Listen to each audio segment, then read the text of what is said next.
जय हिंद बंधुरा তোমরা দেখছো তোমাদের প্রিয় ইউটিউব চ্যানেল মা অনলাইন পয়েন্ট। এই মুহূর্তে সবথেকে বড় গুরুত্বপূর্ণ আপডেট তোমাদের অফিসিয়াল ওয়েবসাইটে প্রকাশিত হয়েছে। ডাব্লিউবির পিআরবির যে অফিসিয়াল ওয়েবসাইট, নতুন ওয়েবসাইট, সেই ওয়েবসাইটে দিয়েছে। তো আমি ভেবেছিলাম যখন পুরাতন ওয়েবসাইটে দেবে তখন আমি বানাবো, কারণ আমাকে হোয়াটসঅ্যাপে অনেকেই যে নোটিশটা সেটা কিন্তু সেন্ড করেছে। ঠিক আছে, আমাকে তো best of best West Bengal পুলিশের যে পুরাতন ওয়েবসাইট রয়েছে এই ওয়েবসাইটটাই ভালো লাগে, আর এই লোগোটাই ভালো লাগে। তোমাদের বক্তব্য বা মন্তব্য কি অবশ্যই কমেন্ট সেকশনে জানিয়ে দিও, তোমাদের কোনটা ভালো লাগে, নিউটা না ওল্ডটা। আমাকে ওল্ড ভার্সনই ভালো লাগে, ঠিক আছে, নিউ ভার্সন আমার অত ভালো লাগে না। তো ওল্ড ভার্সনটাই আমার ভালো লাগছে। তো সেই কারণে যখনই ভাবছিলাম যে নোটিফিকেশনটা দিবে তখন আমি অবশ্যই ভিডিও করব। Recruitment to the post of sub inspector, lady sub inspector of police in West Bengal police. চলো নোটিফিকেশনে কী বলা রয়েছে বিস্তারিত তোমাদের বুঝিয়ে দিই বাংলাতে। তোমরা তোমাদের যে অ্যান্সার করেছো প্রিলিমিনারি এক্সামে কার কত নাম্বার হচ্ছে অবশ্যই কমেন্ট সেকশনে জানিয়ে দিও, কমেন্ট সেকশনে। তো তোমরা এখানে দেখে নিও, তোমাদের সমস্ত প্রশ্নের উত্তরগুলো কিন্তু এখানে কিন্তু বলা রয়েছে। ঠিক আছে, তো তোমাদের কত নাম্বার হচ্ছে প্রাপ্তি স্কোরটা অবশ্যই কিন্তু তোমাদের এইটুকু দায়িত্ব রিজুদাকে জানানো। তো সঠিক ইনফরমেশনটাই দিও, কেউ ফেক দিও না। ঠিক আছে, ফেক টেক দিয়ে মানুষকে হয়রানি করার কোনো ব্যাপার নেই। যেটা যতটুকু তোমার হচ্ছে 10 হোক 20 হোক, অথেন্টিকটা দিও। ঠিক আছে, সৎ মানুষের খাওয়া বেশি, অসৎ মানুষের খাওয়া দুদিন, একটা কথা মাথায় রাখবে। ঠিক আছে, তো যার দ্বারা যতটা সম্ভব হয়েছে সে তার স্কোরটাই কমেন্ট করো, কোনো ব্যাপার নেই। ঠিক আছে, এবার হয়নি তো কী হয়েছে বোকা, পরের বার হবে তো চাকরি নিতে হবে, তো চাকরি নিতে হবে, এটুকু মাথায় রাখবে। ঠিক আছে, তো তোমরা অবশ্যই আমাকে কমেন্ট সেকশনে জানিয়ে দিও। তো চলো নোটিফিকেশানে কী বলা রয়েছে সেটা আমরা এক নজর দেখে নিই। এই যে নোটিফিকেশান, তো তোমাদের দেখতে পাচ্ছ, recruitment to the post of sub inspector, lady sub inspector UB and sub inspector AB arm branch in West Bengal police 2020 recruitment.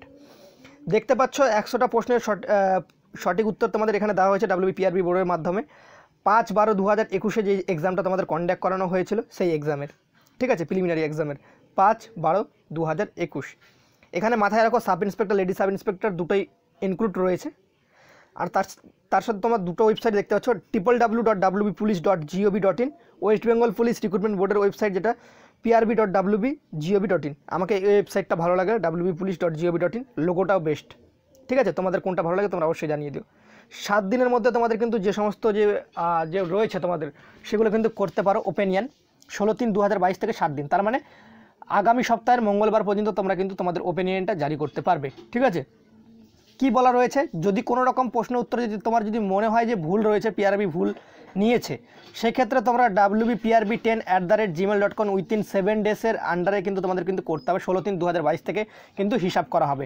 এবার দেখে নাও, একটা কথা তোমাদের বলে দিই, যদি তোমার প্রশ্নের উত্তর ভুল হয় তো সেটা তোমরা অবশ্যই মেল করো। সেটা কিন্তু যে একদমই সংশোধন হয় না এরকম কোনো ব্যাপার নেই। ঠিক আছে, সংশোধন হয় যদি সেই প্রশ্নটার উত্তরটা পিআরবি যদি ভুল সিলেকশন করে, তারপর যদি সেই প্রুফটা দেখাতে পারে কোনো ক্যান্ডিডেট যে না পিআরবিরই ভুল, তারপর কিন্তু সেটা কিন্তু সংশোধনযোগ্য। ঠিক আছে, তো তোমরা দেখেছো এর আগে অনেক কিছু সংশোধন হয়েছে তোমাদের চোখের সামনে। তো ভিডিওতে বলার সেই সমস্ত কথা না বললেই চলে, ভিডিওটা বড় হয়ে যাবে। তো আশা করি তোমরা ভিডিও দেখে সম্পূর্ণ কিছু ক্লিয়ার কাট হয়ে গেছো। তোমাদের বলেছিলাম যেরকম মার্চ মাসের 2nd উইক 3rd উইক তোমাদের গোল্ডেন উইক হতে চলেছে, সমস্তগুলোই মিলিয়ে যাচ্ছে। তো তাও রিজুদা তোমাদের কাছে খারাপ অনেক ক্যান্ডিডেটের কাছে। ঠিক আছে, তো একটা কথা মাথায় রাখবে, 100%-এর মধ্যে 97 জন আমাকে ভালোবাসে, 3 জন হয়তো আমাকে খারাপ বলবেই। ঠিক আছে, কারণ জানে যে আমাদের চ্যানেল থেকে বা আমাদের ফ্যামিলি থেকে ইনফরমেশান নেবে তারাও, কিন্তু 2-1টা গালি দেওয়া তাদের একটা স্বভাব হয়ে উঠে দাঁড়িয়েছে। ঠিক আছে, তো যাই হোক, যার যেটা স্বভাব সে সেটা করবেই। ঠিক আছে, যে চোর সে চুরি স্বভাব করবেই, আর যে পড়াশোনায় ভালো সে তো পড়াশোনা পড়বেই। ঠিক আছে, ফেল করুক বা করুক, এখান থেকে তোমরা অনেক কিছু বুঝে যাও। যদি তুমি পড়াশোনায় ভালো হও, প্রিলিমিনারি পরীক্ষায় ফেল করে যাও বাই চান্স কোনো কারণে, কোনো অ্যাক্সিডেন্ট ঘটতে পারে বা অ্যাক্সিডেন্টাল কোনো কিছু হতেই পারে। ঠিক আছে, ঘটতেই পারে, সেদিন তোমার শরীর অসুস্থ ছিল বা অনেক কিছু হতে পারে। তো সেই নিয়ে আমি পড়াশোনা করবো না, পড়াশোনা ছেড়ে দেবো, বইটে সমস্ত কিছু উঠিয়ে রেখে দেবো, এগুলো ভুল ধারণা। প্রিলিমিনারি এক্সাম সংগঠিত হয়েছে, রেজাল্ট প্রকাশিত হয়েছে, যদি নাম না আসে তো কোনো ব্যাপার নেই। সামনে ডাব্লিউবি কনস্টেবল আবার ছাড়বে তোমাদের, আমি বলছি রিজুদা, তো সেটার জন্য প্রিপারেশন নাও। কলকাতা পুলিশ কনস্টেবল ছাড়বে ভাই, সেটার জন্য প্রিপারেশন নাও। মন খারাপ করার কোনো দরকার নেই। তো তোমাদের তো বলছি, তোমরা যারা ভাবছো যে মন খারাপ করে বাড়িতে বসে থাকবো, এটা দ্বারা কিচ্ছু হবে না। এই সময়টাই সুবর্ণ সুযোগ, তোমাদের এই সময়টাই কাজে লাগাতে হবে। ঠিক আছে, এই সময়টা যে কাজে লাগাবে সে হচ্ছে হিরো, আর যে এই সময়টা কাজে লাগাবে না, পরীক্ষার আগে 1 মাস লাগাবে, 1 মাস আগে, সে হবে জিরো। পরবর্তী প্রিলিমিনারি রেজাল্টের পর আসবে তার ফল জিরো, আর যে এখন লাগাবে সে আসবে 100, মানে হিরো। ঠিক আছে, 100-100 ফল আসবে। তো আশা করি তোমরা ভিডিও থেকে বুঝতে পেরেছো। তো চলো, জয় হিন্দ।